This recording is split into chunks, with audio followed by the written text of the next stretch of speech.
மாநில அரசு கூட்டாட்சி தத்துவத்தை பின்பற்ற வேண்டும். இது சுதந்திரத்துக்கு பிறகு இதுதான் முதல் அரசுன்னு நம்ம நினைக்கக்கூடாது. எத்தனையோ அரசாங்கங்கள் இருந்திருக்காங்க. 74 வருடம் ஆயிட்டு நம்ம சுதந்திரம் பெற்று.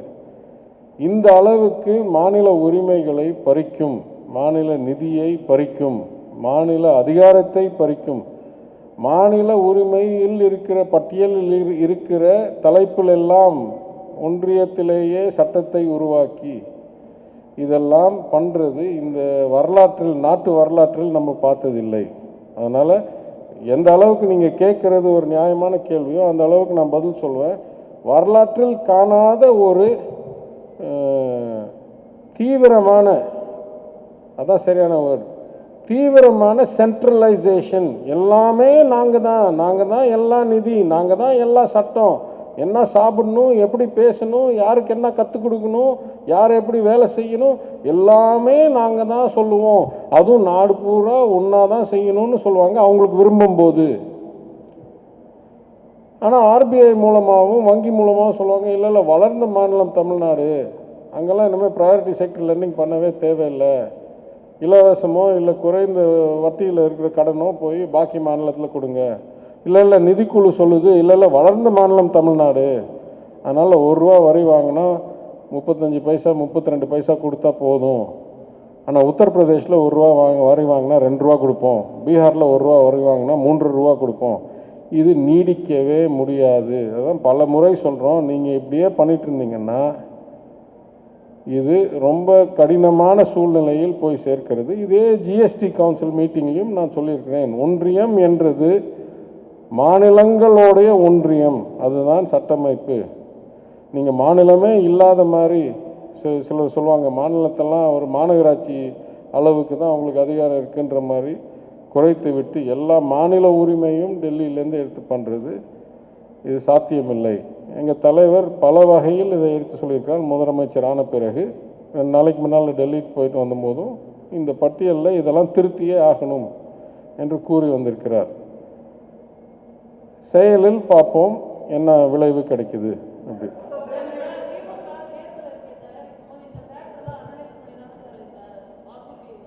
பாருங்கள், இவர மாதிரி எனக்கு வரம் கிடைச்சா ரொம்ப சந்தோஷமாக இருக்கும். நான் உங்களுக்கு எதுவும் பணம் கொடுத்து செட் பண்ணல, உண்மை தானே? சரி.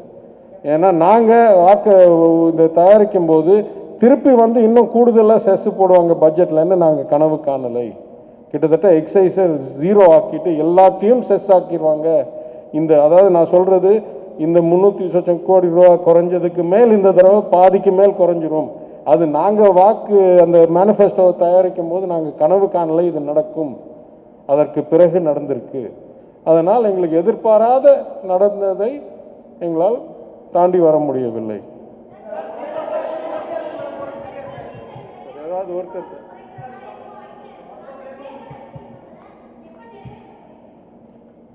புரியுது, திருப்பி சொல்லுங்க.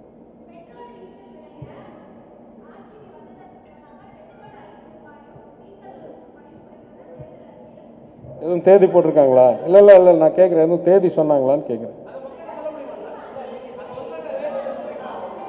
ஏங்க, நான் கேட்குற கேள்விக்கு பதில் சொல்லுங்க. தேதி போட்டாங்களா? ஏங்க, ஒருத்தர் கேட்குறாங்க, நீங்கள் அவங்களுக்கு அறிவு பத்தலன்னு நீங்கள் கேட்குறீங்களா? அவங்களுக்கு தான் அறிவு இருக்குல்ல, அவங்க கேட்கட்டும். பெண்களுக்கு உரிமை இல்லையா?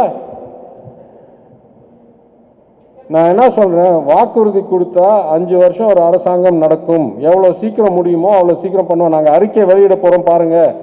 ஏற்கனவே 4.85 கோடின்னு சொன்ன கடனே தவறான கடன். அதற்கு மேல் 5 லட்சம் கோடிக்கு மேலே கடனில் விட்டுட்டு போயிருக்காங்க. வட்டிக்கு கிட்டத்தட்ட 50,000 ரூபா வட்டி கட்டிகிட்டு இருக்கோம் ஒரு வருஷத்துக்கு. நாங்கள் தகவல் பத்தலை சரியில்லைன்னு சொல்லி தானே சொன்னோம். வெள்ளை அறிக்கை கொண்டாடுறோம். நாங்கள் எதிர்பார்த்ததோடு மிகவும் மோசமாக இருக்குது நிதிநிலை. இதையெல்லாம் வெளியெடுத்து மக்கள்கிட்ட சொல்லுவோம். நீங்கள் ஏற்றுக்கிறீங்களோ இல்லை, மக்கள் ஏற்றுக்கிறாங்களான்னு பார்ப்போம். நாங்கள் முதல் வந்திருக்கோம், 10 நாள் 15 நாளில் கண்டுபிடிக்கிறோம் இவ்வளோ மோசமாக இருக்குன்னு நினச்சது இங்கே குழியில் இருக்கோம். அதனால் எப்போ முடியுமோ நாங்கள் செய்ய போகிறோம். மக்கள் ஏற்றுக்குவாங்களான்னு நாங்கள் பார்த்துக்குறோம். நீங்கள் நினைக்கிறது நீங்கள் நினச்சிக்கோங்க. என்னங்க,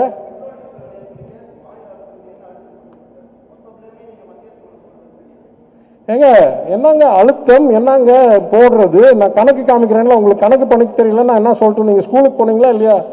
2:39 3:89 ஆனது தப்பா கரெக்டா? கணக்கு தப்புனா என்ன சொல்லுங்க. கணக்கு தெரியலன்னா என்ன சொல்றீங்க? சுமை போடுறீங்க, அழுத்துறீங்க. நம்பர் தாங்க, நான் என்ன சொன்னாலும் ஒரே ஒரு நம்பர் தான்.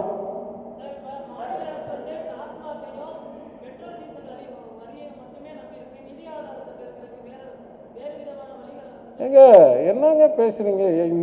நீங்களா கணிப்பு வச்சுக்குவீங்க எது நம்பி இருக்குன்னு. நாங்கள் இன்னும் ஒரு மாதம் ஆகி முழுசாக கொரோனாவில் அதை தடுக்கிறதுல பணியில் இருந்து இன்னும் ஆளுநரையும் ஆரம்பிக்கலை, இன்னும் வெள்ளை அறிக்கையும் வரல, இன்னும் நிதிநிலை அறிக்கையும் திருத்தப்பட்ட நிதிநிலை அறிக்கை வர வேண்டியிருக்கு. 5 வருஷம் வேலையை ஒரு வாரத்தில் பண்ணுவீங்கன்னு நினச்சிங்கன்னா அது உங்களுடைய தவறு. நாங்கள் 10 வருஷத்துக்கு பிறகு ஆட்சிக்கு வந்திருக்கோம். கொஞ்சம் கொஞ்சமாக தான் எல்லாம் என்னன்னு தெரிஞ்சுக்கிறோம். தகவல் அவ்வளோ வெளியிட வரலை. பாருங்கள் எத்தனை வெள்ளை அறிக்கை வரப்போகுது. அந்த வெள்ளை அறிக்கை வரும்போது என்ன முழு சூழ்நிலைன்னு தெரிஞ்சுக்கிட்டு, நான் திருப்பி சொல்கிறேன், டாஸ்மாகை வச்சு அரசாங்கம் நடக்கிறதுலாம் தவறான கருத்து. அது நான் எத்தனையோ அளவில் கணக்கோடு சொல்லியிருக்கிறேன். ஆனால் அறிக்கை வர உங்களுக்கு தெரியும். மொத்தத்தில் அடிப்படையாக சொல்கிறேன், நீங்கள் கேட்டதுனால ஒரே ஒரு கடைசி கணக்கு சொல்கிறேன். டாஸ்மாக்லேருந்து வர்ற மொத்த வருமானம் 30,000 to 35,000 கோடி ரூபா. ஆனால் 15வது நிதிக்குழு, 14வது நிதிக்குழு, ஆர்பிஐ, சிஏஜி தணிக்கை குழு 4 பேரும் சொல்கிற கருத்தை நான் 2017லேருந்து திருப்பி சட்டமன்றத்தில் சொல்லிட்டு இருக்கேன். மாநிலத்தோடைய சுய வருமானம், ஸ்டேட்ஸ் ஓன் ரெவென்யூ, உற்பத்தியில் 10-11% இருந்தது தலைவர் கலைஞர் காலத்திலையும் அம்மையார் ஜெயலலிதா காலத்திலையும்.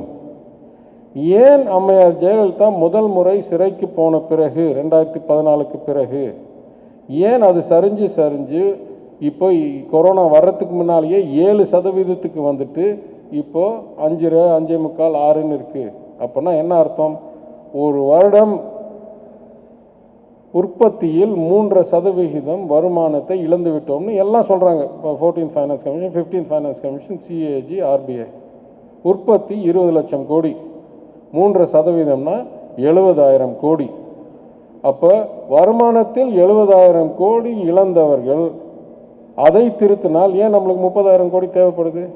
முந்தானேத்து நினைக்கிறேன், ஆமாம் வெள்ளிக்கிழமை முந்தானேத்து நானும் மாண்புமிகு வணிக வரி மற்றும் பத்திரப்பதிவுத்துறை அமைச்சர் முதல் ரீஜனல் மீட்டிங் நடத்தினோம். அதாவது ஜிஎஸ்டி கட்டுறவங்க, வணிக வரி கட்டுறவங்க, வணிகர்கள், அது இல்லாமல் அதிகாரிகள் ஒரு 6-8 மாவட்டத்திலேருந்து கூப்பிட்டு மாண்புமிகு அமைச்சர் அவர்கள் நடத்தினார். அதில் என்னை தலைமை உரையாற்ற கூப்பிட்டார்.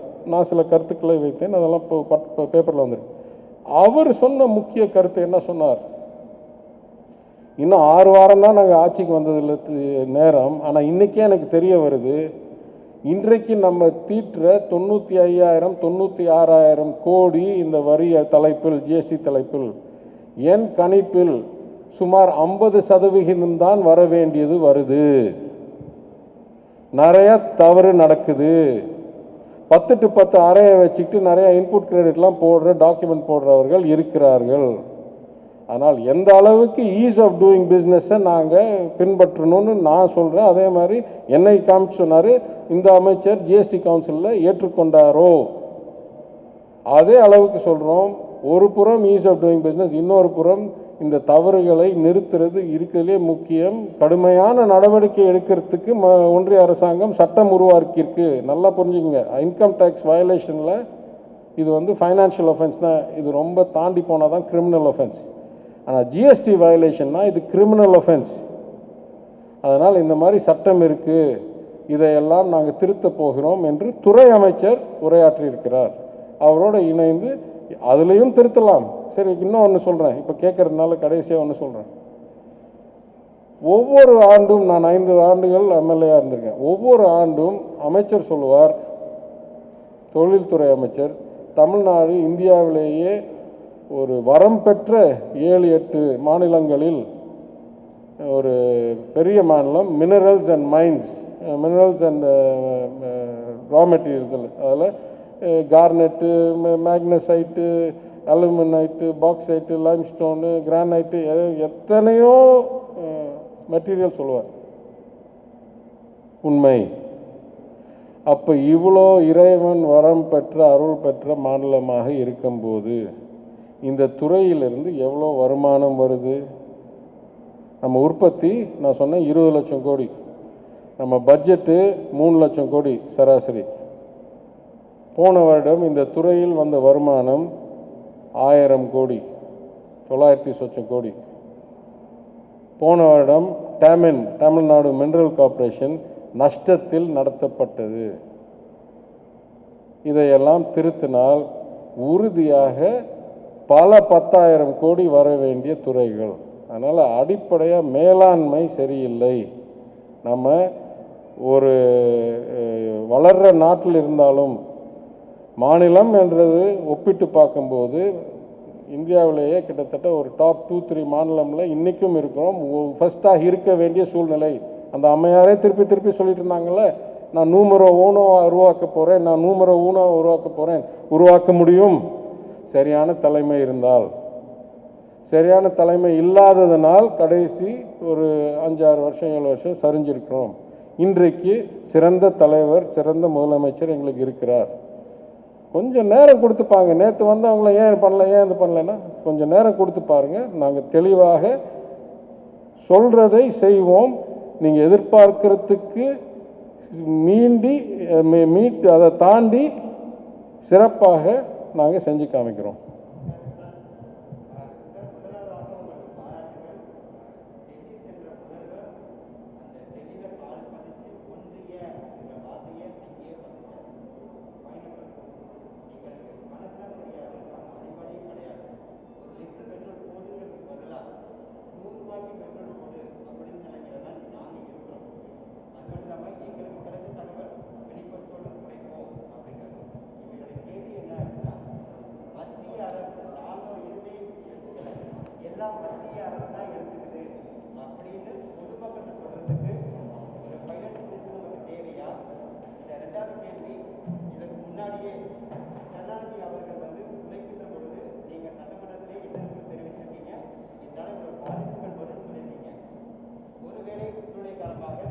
புரியல, கடைசி சொல்லுங்க. யார் குறைக்கும் போது நாங்கள் வேணும்னு சொல்லியிருக்கோம்?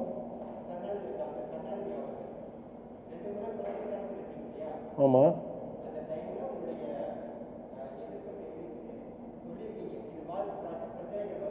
எங்கள் தலைவர் குறைக்கிறத நான் சொல்லுவேன்.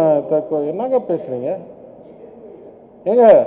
வேணாம் தயவுசெய்து. நான் அரசியல்லே இல்லை, நீங்கள் யாரை பற்றி பேசுகிறீங்கன்னு எனக்கு தெரியாது. எங்கள் தலைவர் குறைக்கும் போதெல்லாம் நான் எம்எல்ஏவும் கிடையாது, சட்டமன்றத்திலையும் கிடைக்காது. என்ன அமெரிக்காவில் உட்காந்துட்டு என் தலைவரை நான் எதிர்ப்பு சொல்லிட்டு இருந்தேன்னா என்னங்க பேசுகிறீங்க? சரி, வேறு யாராவது கேள்வி கேளுங்க. ஏதாவது புது கேள்வி இருந்தால் கேளுங்க. இதெல்லாம் எனக்கு பதில் சொல்கிறதுக்கு இதெல்லாம் no, this is not a one man show. Anybody else has a question ask me. No.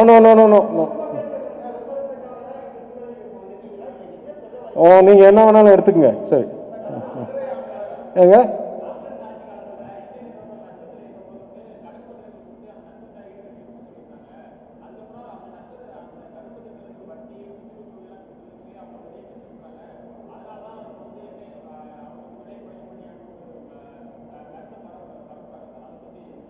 Indian oil கார்பரேஷனும் பாரத் பெட்ரோலியம்லையும் அப்போ நஷ்டத்தில் நடந்ததுனால தான் இன்னைக்கு இல்லைங்க.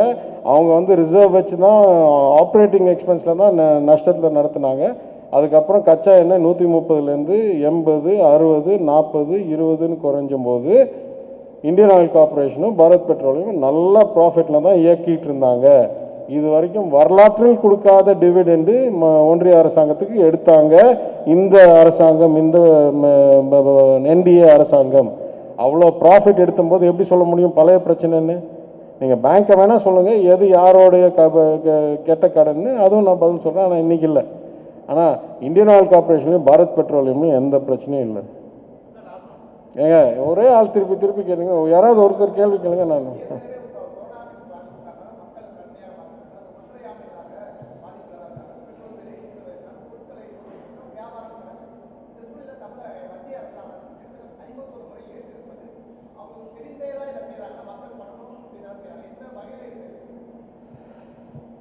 அதாவது நான் கொஞ்சம் ஆழமாக சொல்கிறேன். ஏன்னா சிலருக்கு தெரியும், ஒரு பட்ஜெட் முடியும் போதும் நான் எதிர்கட்சியில் இருக்கும்போதே கூப்பிட்டு 2-3 மணி நேரம் பேசுவோம். ஏதாவது தத்துவத்தை பகிர்வதற்கு ஒரு வாய்ப்பு. அதாவது ஒரு வளர்ந்த நாடு இல்லை கிட்டத்தட்ட எல்லா மேல் நாடுகள்லையும் பார்த்திங்கன்னா ஒரு கட்சிக்கும் எதிர்கட்சிக்கும், ஆளுங்கட்சிக்கும் எதிர்கட்சிக்கும் யார் ஆள்றாங்களோ, மெயின் டூ பார்ட்டிஸ்க்கு வித்தியாசம் பொருளாதார ரீதியாக தான் இருக்கும். இது வந்து சுயமரியாதையா இல்லையா, இல்லை ஹிந்துத்துவாவா, இதெல்லாம் ரொம்ப கம்மி. இப்போ கொஞ்சம் கொஞ்சம் வளராருங்க. ஆனால் அமெரிக்காலேயோ இல்லை லண்டன்லேயோ இல்லை வேறு எங்கேயாவது போனால் ரைட்டு லெஃப்ட்டுன்னுவாங்க. யார் கொஞ்சம் சோஷியலிசம் கம்யூனிசம் பக்கம் போகிறது ஜாஸ்தி, யார் கொஞ்சம் கேபிட்டலிசம் மார்க்கெட் சந்தா பக்கம் போகிறது ஜாஸ்தி. இதுதான் அடிப்படை வித்தியாசம். அந்த வழியில் பார்த்தா இந்தியாவில் கிட்டத்தட்ட எல்லாமே வேறு அடிப்படையில் தான் வித்தியாசம் இருந்தது. நான் சொல்கிறேன், சுதந்திரத்திலேருந்து இந்த 2014 இன்னும் சொன்ன 2016 17 இந்த இதே பிரதமர் இருக்கிற வரைக்கும் எல்லாரும் சோஷியலிஸ்ட் மாடலில் தான் இருந்தோம். ஏழை எளிய மக்களுக்கும் சாமானியர்களுக்கும் அதிகமாக பொது சேவைகள், பொருட்கள், குடிதண்ணி, ரோடு, கேஸு, இதுதான் முக்கியம். முதலாளித்துவத்துக்கு நம்ம அவ்வளோ முக்கியத்துவம் கொடுக்க தேவையில்லை, அவங்களாம் வளர்கிறாங்க ஏற்கனவே அப்படின்ற சூழ்நிலை இருந்தது. இப்போ என்ன இருக்கிற சூழ்நிலைன்னா, இது நான் அப்புறமா உங்களுக்கு இன்றைக்கி சாயந்தரத்துக்குள்ளே இதெல்லாம் பேசணுமோ இதுக்கெல்லாம் அடிப்படையாக நான் ஒரு டாக்குமெண்ட்டை அனுப்புகிறேன்.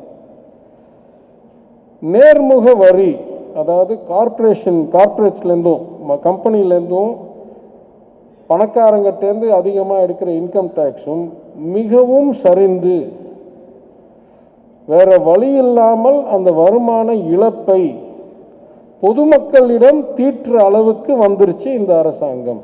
இது ஃபேக்சுவல். இது வந்து அடிப்படை தத்துவத்தில் பிழைவு என்று நான் சொல்கிறேன். நான் வந்து எந்த செயலை வரும் சொல்ல, ஆமாம் 30வது தடவையா 40வது தடவையா 50வது தடவையா, ஏன் 50 தடவை பண்ணுறீங்க? ஏன்னா உங்களுடைய தத்துவமே தவறான தத்துவம். எங்களை பொறுத்த வரைக்கும் ஒரு அரசாங்கம், நான் திருப்பி சொல்கிறேன், நம்மளுடைய கடமை நிதியை தீட்டணும். நிதி தீட்டலைன்னா அரசாங்கம் நடத்த முடியாது. எவ்வளோன்னு நான் சொல்கிறேன், ஒரு 10-11% சுயம்பு நம்ம ஒன்றியத்துக்கு கொடுக்குறது, திருப்பி 4 வாங்கி 15% உற்பத்தியில் நம்மளுடைய பட்ஜெட் இருந்தால், வருமானம் இருந்தால், அது நல்ல மேலாண்மை. இது முதல் கடமை. இரண்டாவது கடமை, நல்ல பொது பொருட்கள் சேவைகள் உருவாக்கணும். எல்லாருக்கும் குடிதண்ணி, எல்லாருக்கும் நல்ல பள்ளி, எல்லாருக்கும் நல்ல கல்லூரி, எல்லாருக்கும் நல்ல குப்பை அகற்றல், பாதாள சாக்கடை திட்டம், சாலை திட்டம். இது ரெண்டாவது. மூணாவது, இருக்கிறதுலேயே பாதிக்கப்பட்ட ஏழை எளிய மக்கள், அதுவும் மாற்றுத்திறனாளிகள், விதவைகள், முதியோர்கள், இவங்களுக்கெல்லாம் பென்ஷன் கொடுக்கறது. எப்படியாவது இவங்களுடைய அடிப்படை வாழ்க்கை, யாருமே உணவு இல்லாமல் போகக்கூடாது, யாருமே ஒரு இடம் தங்குறதுக்கு இல்லாமல் போகக்கூடாது அப்படின்றது, taking care of the weakest, safety நெட்டுன்றது மூணாவது. நாலாவது, வளர்ச்சிக்கு உட்கட்டமைப்பை உருவாக்குறது. போர்ட்ஸ், இண்டஸ்ட்ரியல் எஸ்டேட்ஸ், இதெல்லாம் கொண்டாந்து தனிநபர்கள் லாபத்துக்காக வந்து ஆர்வத்தோடு அவங்கள ஈர்த்து, அவங்க ஆர்வத்தோடு வந்து முதலீடு செய்து வேலை வாய்ப்பு உருவாக்கி வளர்ச்சி வந்து அதனால் வரி நம்மளுக்கு வர்றது. இது வந்து ஒரு நல்ல சைக்கிள்.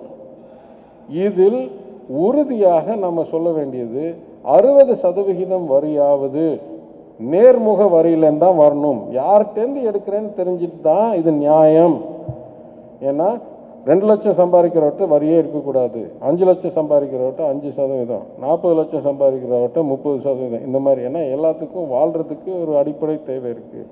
அதே மாதிரி கார்ப்பரேட் கம்பெனிகிட்ட நிறையா சதவீதம். இன்றைக்கி இது பார்த்திங்கன்னா, ஒரு காலத்தில் கிட்டத்தட்ட 38-40% கார்ப்பரேட்லேருந்து வந்துட்டு இருந்த வரி, மொத்த வரியில் இன்றைக்கி 23%க்கு சரிஞ்சு விட்டது. இன்கம் டேக்ஸில் ஒரு காலத்தில் 18-19 வந்துட்டு இருந்தது, இன்றைக்கும் அதே 21, 20 இருக்குது. அப்போ மொத்த நேர்முக வரி கிட்டத்தட்ட 10-12% குறைந்து விட்டது. இந்த வரியை யார்கிட்டேருந்து எடுக்கிறீங்க? சாமானியன்ட்டேருந்து எடுக்கிறீங்க, பொதுமக்கள்கிட்டேருந்து எடுக்கிறீங்க. அதனால் அடிப்படை தத்துவமே எங்களுக்கு விரோதமான தத்துவம்னு முதல்லேன்னு சொல்லிட்டு இருக்கோம். இந்த வரி தத்துவம் இது தவறாக நாங்கள் இப்போ நான் திருத்தம் சொன்னதெல்லாம் நான் என்ன சொன்னேன், நான் போய் சாமானியன்ட்டு திருப்பி பெட்ரோல் வரி போட்டால் நான் சொன்னேன் மைனிங்கில் வரல. மைனிங்கில் எங்களுக்கு வரலன்னா என்ன, யார்கிட்ட போகுது? பணக்காரங்க ராயல்ட்டியோ வரியோ கட்டாமல் எடுத்துக்கிட்டு இருக்காங்க. அவங்கள நாங்கள் தடுத்து வருமானத்துக்கு இது ஈட்டுவோம். அதே மாதிரி வணிக வரியில் ஜிஎஸ்டியில் நிறைய தவறு நடக்குது.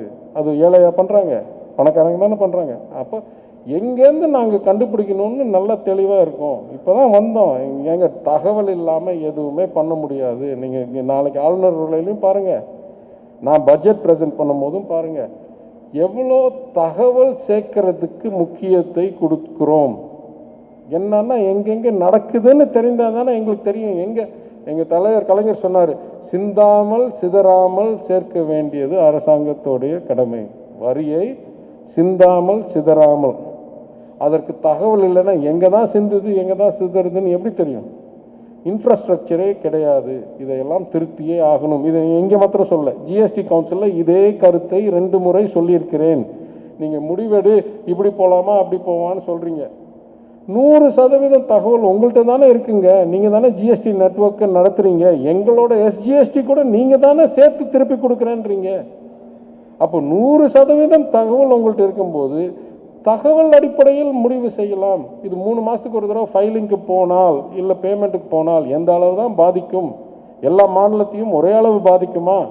இல்லை வேறு இங்கே எனக்கு 10% தான் கலெக்ஷன் குறையும், சின்ன மாநிலத்தில் கோவா மாநிலத்தில் 40% கலெக்ஷன் குறையும், அப்போனா அவங்க சம்பளத்தை கட்ட முடியாது. உங்கள்கிட்ட தான் எல்லா தகவலும் இருக்குங்க. உங்கள் தகவலை கொடுங்க, தகவலை வச்சு முடிவெடுப்போம். ஆனால் நீங்களே காலையில் ஆரம்பிக்கும் போது சொல்கிறீங்க, ஒரு மாநிலத்துக்கு ஒரு வாக்கு, 1 நேஷன் எல்லாம் 1 டேக்ஸுன்னு சொல்கிறீங்க. மத்தியானம் சொல்கிறீங்க சின்ன மாநிலத்துக்கெலாம் கஷ்டம், ஈஸ் ஆஃப் டூயிங் பிஸ்னஸ்க்கு 3 மாதத்துக்கு ஒரு தடவை பேமெண்ட் பண்ணணுன்னா. அப்போ சின்ன மாநிலத்துக்கு உங்களுக்கு சூட் பண்ணும்போது சொல்லுவீங்க சின்னதுக்கும் பெருசுக்கும் வித்தியாசம்னு. உங்களுக்கு சூட் பண்ணாத போது சொல்லுவீங்க இல்லை எல்லாமே ஒன்று தான்னு. அதாவது தத்துவம்னா அதே தத்துவம் அதே நிலைப்பாட்டில் தொடர்ந்து நிற்கணும். அதுதான் ஒரு நல்ல குணத்துக்கு அது அடையாளம். அதை பண்ணுங்கன்னு கேட்குறோம்.